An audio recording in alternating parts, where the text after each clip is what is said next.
A Cotton Bowl championship and a Super Bowl? Yeah, I'd say it's safe to say this is the best football season of my life, but it also might be the worst basketball season as well. Let's talk about it all right now on Locked On Mizzou. You are Locked On Mizzou, your daily podcast on the Missouri Tigers, part of the Locked On Podcast Network, your team every day.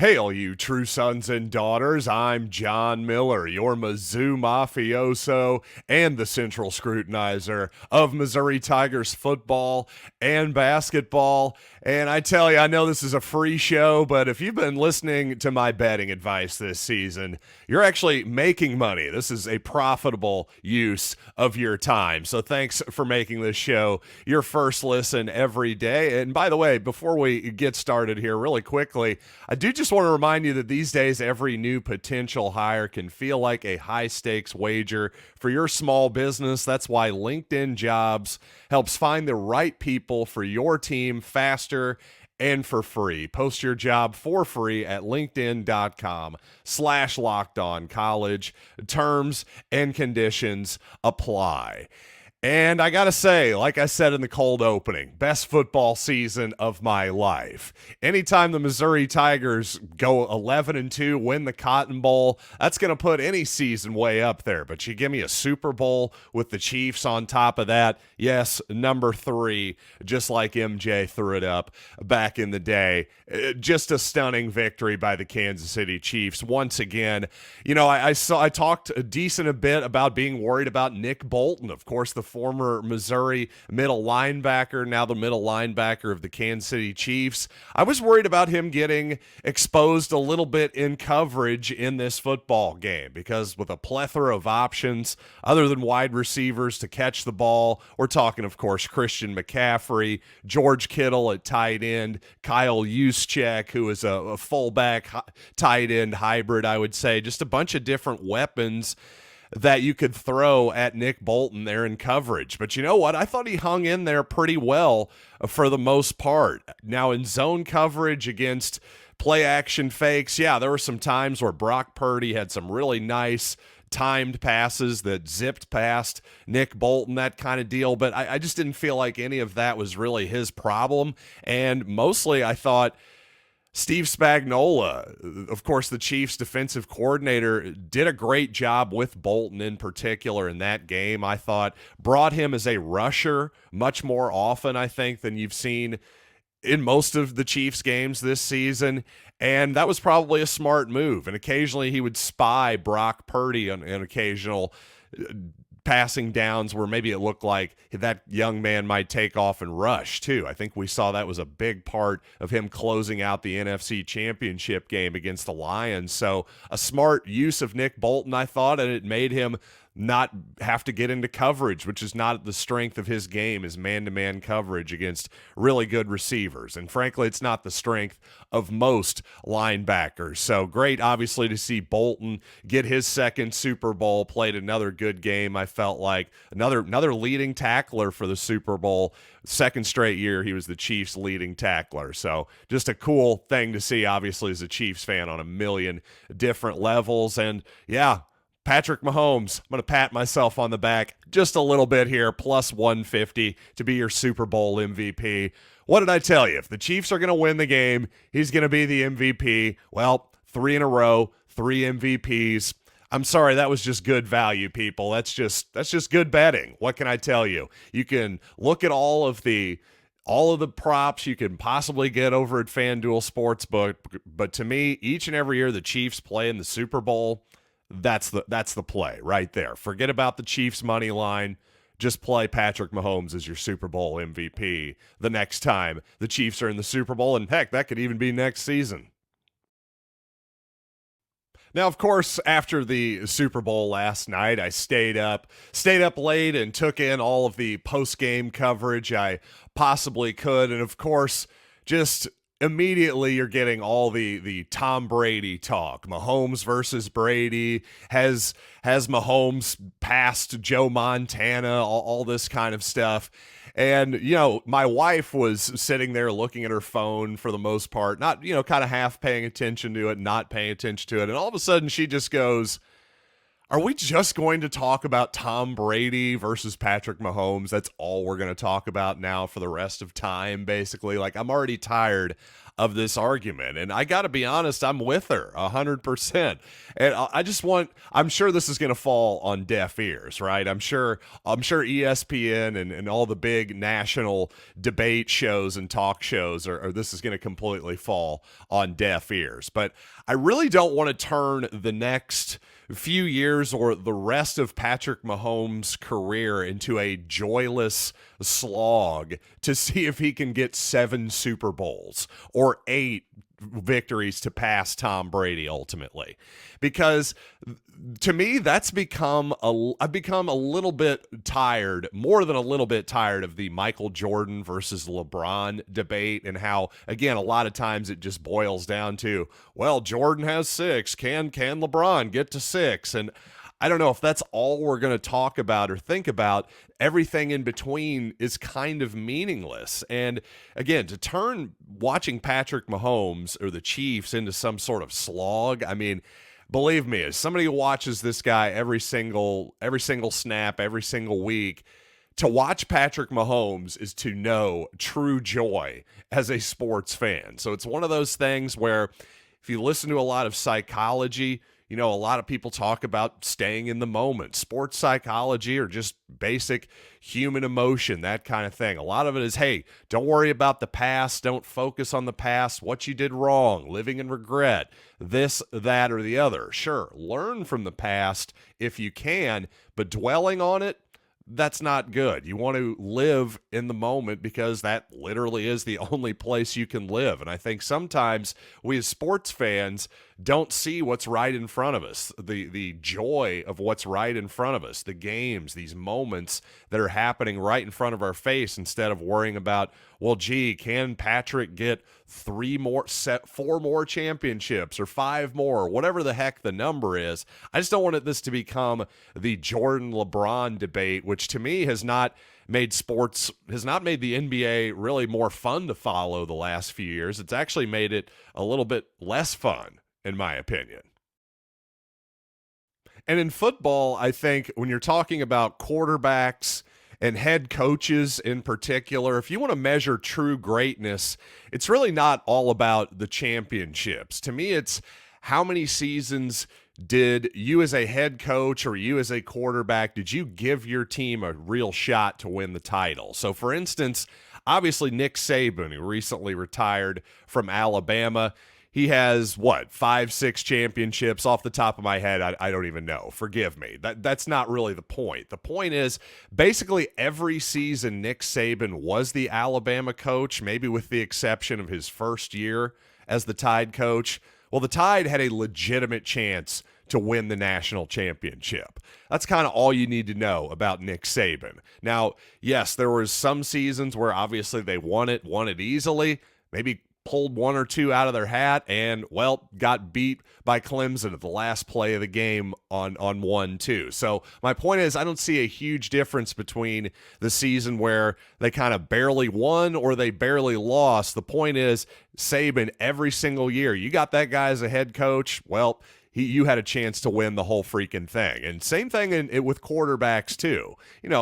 Obviously, with Brady, when he was in New England, basically every year you had a chance to win the Super Bowl, with a few exceptions, especially at the end of his time in New England. Same thing with Peyton Manning. There was a good, decade plus there where if Peyton Manning was your quarterback, you had a chance every single year, with Denver even, and with the Colts as well. So that's where we are with Mahomes. It doesn't really matter to me if he actually wins every single year, of course, if he actually gets to 7, because so far, every single year, you've had a chance with Patrick Mahomes. We can all agree with that. And after another ugly loss at Mizzou Arena, Well, this basketball season has obviously gone completely off the rails. And of course, now people online are comparing it to some of the worst teams of recent Mizzou basketball history, though, quite honestly, I think the actual basketball element of that, in other words, would this team beat some of the Kim Anderson teams, for instance? That entire debate, which of those teams is actually worse? Well, I think that misses the point because, in my opinion, I can make a pretty good case that regardless of the actual basketball, this is the worst basketball season I've ever experienced. And I want to explain exactly what I'm talking about coming up here in just a little bit. But first, let's talk about LinkedIn Jobs, because when you're hiring for your small business, you want to find quality professionals that are right for the job. That's why you have to check out LinkedIn Jobs. LinkedIn Jobs has the tools to help find the right professionals for your team faster and for free. And the brutal honesty of the entire job market these days, not always the best candidates out there. And if you pick the wrong one, well, that's going to be a big problem for you. It's not just as simple always as getting rid of a person. Well, that's why you have to get LinkedIn Jobs, because LinkedIn Jobs isn't just another job board. They have a vast network of more than 1 billion professionals, which makes it the best place to hire. It gives you access to professionals you can't find anywhere else. And LinkedIn does all this while making the process easy and intuitive. So post your job for free at linkedin.com/lockedoncollege. That's linkedin.com/lockedoncollege to post your job for free. Terms and conditions apply. Believe it or not, at 0-11 in the Southeastern Conference, this Missouri basketball team, at least according to the Ken Pom efficiency rankings, actually not as bad as Kim Anderson's 3 seasons at Missouri, though it is worse than Konzo Martin's last team in Columbia, which memorably was not a very good basketball team, that's for sure. So don't get me wrong, though. Hey, there's still 7 games left, actually 8 if you include the SEC tournament. So at least 8 games left for Missouri. So, hey, you never know. This team actually could get worse than at least a couple of those Kim Anderson teams for sure. But again, whether it's actually worse or not is sort of missing the point, in my opinion, because I don't really give a flying rat's patoot at this point if the 24 Tigers are better or worse than the 2016 Missouri Tigers. What I know is, of all the basketball seasons that I've ever seen, this one hurts the most emotionally for me, because time will tell if this really hurts the program on the floor or not as much as some of these other seasons of the past, or hopefully this is just a one-off fluke type season where, yes, Dennis Gates did a lot of things wrong, but there was a lot of luck and it all just kind of snowballed together to be the season from hell. And we'll all just look back and go, man, remember when that kind of went off the rails and it was all good in the long run. Hopefully that's what happens, but I'm just telling you right now, I never saw this coming. To have this type of season after it felt like Missouri basketball was back last season, at least that's how I saw it. I really felt like after last season, Missouri basketball was back, at least to the point where, hey, we're going to be contending for the NCAA tournament more often than not, at the very least. And hopefully we're in it more often than not. I felt like this season, hey, you never know. Missouri could take a step back this year. But Missouri didn't take a step back. They took 15 steps back and then tumbled backwards over the mountain. I mean, it's been that bad. It really has. Now, fortunately, hey, for all you can make the bull case for Dennis Gates still. That top 5, top 10 recruiting class coming in next season, they're all still coming as far as I know, right? So as long as that's the case, as long as hopefully some of these guys, some of these true freshmen, that's what's a little bit concerning, to be honest, is this true freshman class hasn't been a lot to write home about. so far. I think Anthony Robinson was probably the most promising at the beginning of the season. He seems to have hit a wall a bit during the middle of the season. I know his grandmother passed away. He's had some, he's had stuff going on in his life that is more important than basketball. So I'm giving all these guys, especially true freshmen, the benefit of the doubt. But I would be lying if I could sit here and tell you that, oh yeah, things are looking great for the future right at this moment. Everything that you want for the future now on Dennis Gates, it's all based on last year and then faith for the future, because you can't look at anything happening currently and say, yay, all systems are go. There's just no way to put any type of sugar on it or lipstick on a pig, whatever stupid cliche analogy you want to use there. It's just, it really is that bad, because it honestly felt like Mizzou basketball was beyond this now. I just thought, being 144th in Ken Palm, those days are done. The bad days of, the end of Quinn Snyder, the Kim Anderson days. Folks, even the last year of Frank Haith was not even remotely close to as bad as this. I think some people have a weird memory there, because yes, the Haith thing definitely trended down every single season, but by his third year, Missouri did win 23 games that year. They were 500 in the SEC at 9-9. So don't get me wrong, that was not my favorite Missouri basketball team by any stretch of the imagination. Didn't seem like those guys were exactly in love with each other, let's put it that way. But 69th in Ken Palm, that's actually sounding pretty good versus 144th where we are now. And again, the reason this is so painful is because, quite frankly, the first year of Kim Anderson, your very first game, you lose to UMKC. You knew something was amiss at that point. You knew it was probably not going to go great. And from then on, there was never really a moment or a sign of hope during that entire era. So for all the buy-in, frankly, that you saw from this fan base last season and carried over into this season, it's just sad to see what it's become. Because honestly, with 10 minutes to go in that Mississippi State game, I couldn't take it anymore. I was like, Dad, Blake, we got to get out of here. Let's just leave. I can't take it anymore. And we got up and left. And who could blame anybody for leaving that game early? Frankly, that was a better crowd than I expected. Obviously not the type of Saturday night crowds that I was expecting during the preseason, but considering how brutal this season has been, I'll give a big hearty round of applause to the Missouri fan base in general, and specifically to anybody who decided to come to that basketball game. You definitely can't blame the fans for anything that is happening around this program right now.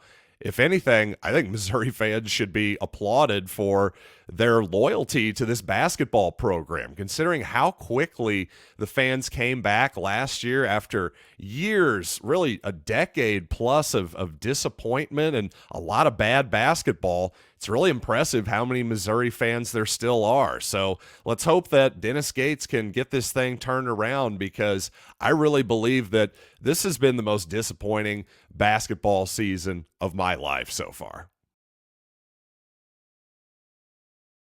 And coming up on the show, a lot of offensive coordinator news around the country, including former Missouri coach Bush Hamdan, who called plays for Missouri for some of 2022. Well, the Tigers are going to be seeing him once again in the SEC. And by the way, Kirby Moore's name was brought up as well by Cole Kubelik as a possibility for Alabama's job. Well, the Tide promoted from within. Spoiler alert. But let's just talk about everything going on off the field. A lot of interesting stuff happening, no doubt about that. Before we get there, let's talk about FanDuel Sportsbook, because yes, football season is over, but that means it's time to get buckets with your first bet on FanDuel, America's #1 sportsbook. Right now, new customers get $150 in bonus bets with any winning $5 bet. That's $150 if your bet wins. Bet on all your favorite NBA players and teams with quick bets, live same-game parlays, exclusive props, and more. Just visit FanDuel.com/LockedOn Locked On, and shoot your shot. It's FanDuel, official sportsbook partner of the NBA.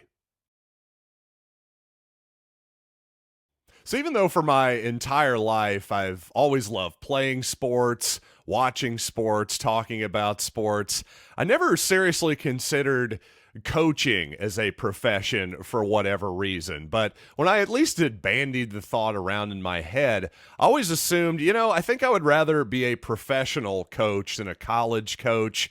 Just stick to football or basketball and not have to worry about all the rigmarole that is recruiting. That just never struck me as something that is all that much fun. Let's just stick to the actual X's and O's of football and coaching the guys that are actually on my team. That's something that I would like to do. And it seems like, a lot of people are starting to realize that maybe I had a point back in the day. But seriously, though, the name, image, and likeness stuff, the transfer portal stuff, and just how the college calendar is set up these days seems like it's causing a lot of college coaches to go, maybe the NFL isn't so bad, because I think the idea was years ago, especially under Gary Pinkel, his idea was, hey, I want my assistant coaches to be able to have a little bit of a life, not doing 7 days a week for 18 hours a day, that kind of deal. Well, that is kind of the NFL lifestyle, but at least in the NFL, it's all football. Whereas in college football, seemingly it's becoming more and more of the NFL type of schedule, except now your schedule is more and more taken up by things that really don't have anything to do with football directly, the actual sport itself. Instead, you're hobnobbing with boosters and kissing butt, not only to high schoolers, but now guys on your own team, apparently, to get them to come back. Well, my whole point in bringing this up here is actually recently, you may have seen this. Well, Alabama was set to hire Scott Huff from Washington to be their offensive coordinator. Well, it looks like now that guy, I shouldn't say it looks like, we now know he has turned down Alabama and said, actually, I'm going to go to the Seattle Seahawks instead. So what does that tell you? Well, for similar money, basically these days, a lot more coaches are deciding, I'm going to the NFL. I think that's something Steve Wilkes, by the way, figured out. After 1 year at Missouri, hey, not only had he not been in college for, I think, 10 to 15 years or so, but the landscape that he entered into during that 2021 season had to just be so wildly different than the one he had previously experienced. I believe back in 2005 or so was the last time he had been in college football. So, again, I just think you're going to see this over and over again. This is a trend that's not going to go away as long as college football continues to be what it is. And by the way, after the recent news, the news of that Alabama coordinator, one of the reasons I brought this up, Cole Kubelik, a reporter, a college football reporter, mentioned that Kirby Moore could be at the top of the list for Alabama. Well, Bama eventually ended up promoting from within. The point is, hey, if you think Kirby Moore is going to be around for a long time, that would be great. I just don't have the type of confidence that you do. Offensive coordinators, defensive coordinators, they are guns for hire, and just, hey, pay them if you want them.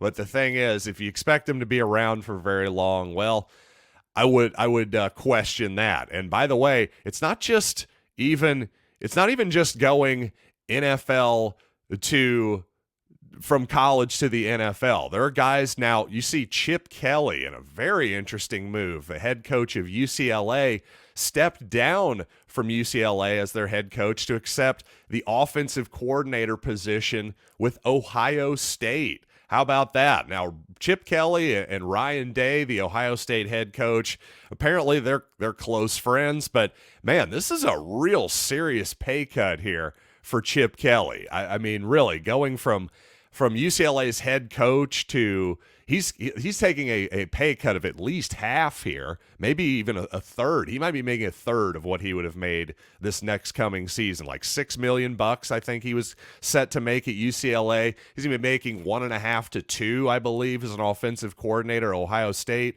which is a great amount of money for an offensive coordinator. Again, just shows you that Chip Kelly is going, I'm kind of tired of all this name, image, and likeness, the transfer portal, whatever it is. Chip Kelly actually had some interesting comments recently. I won't go over them again, but you could look them up on Google. Him sort of having a good suggestion about bringing regionality back to the sport. And I don't know. You can just tell, I think, the Big Ten move from UCLA was definitely weighing on Chip a lot, too. And I think he was just ready to say, hey, you know what, Ryan Day, you're the great recruiter, all that good stuff. I can just be the offensive coordinator here, right? Maybe that's the deal here. I've got to imagine Kelly probably is told he doesn't have to do a lot of recruiting on the road and all that glad handing and all that stuff, and he can probably just focus on football. I have to assume that, considering the really significant pay cut that he took. Obviously, Kelly made a lot of money from the Washington franchise in the NFL back in the day. So, part of that for sure is he's got the money, but still, that's a really surprising move. You almost never see anybody take that serious of a pay cut. And just another example of how the college football landscape is changing. And finally, I did tease this. Apologies, I should have paid this off a little earlier, but Bush Hamdan, former Missouri offensive coach, a play caller for the last few games of 2022. Well, he have left to be Boise State's offensive coordinator. Looks like he's now going to be the offensive coordinator for Kentucky next season. Now, the Tigers not playing Kentucky next season for the first time since moving to the SEC, but just thought that was an interesting note there that Bush Hamdan is coming back to the Southeastern Conference. But hey, thanks for joining me as always right here on Locked On Mizzou. Again, hopefully you're cashing that Patrick Mahomes plus 150 prop nicely. You're welcome. And until next time, I am John Miller, and thanks as always for listening to Locked on Mizzou.